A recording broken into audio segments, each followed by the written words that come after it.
pire que le scandale de 2003?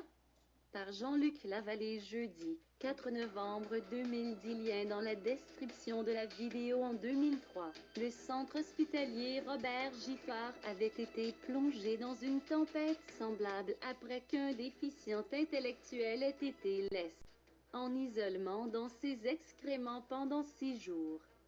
Ce cas extrême, qui frappe l'imaginaire et a défrayé les manchettes il y a 7 ans, avait débouché sur des congédiements et des sanctions disciplinaires. Malgré cela, Éric Biloc, le conseiller en défense des droits pour le comité des usages, estime que le cas de Michel à l'hiver 2010 est encore pire.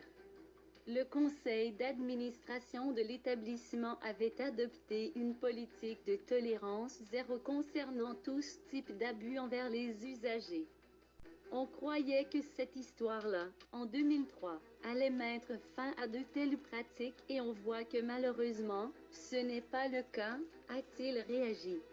Selon lui, il ne faut cependant pas croire qu'il s'agit d'une pratique courante.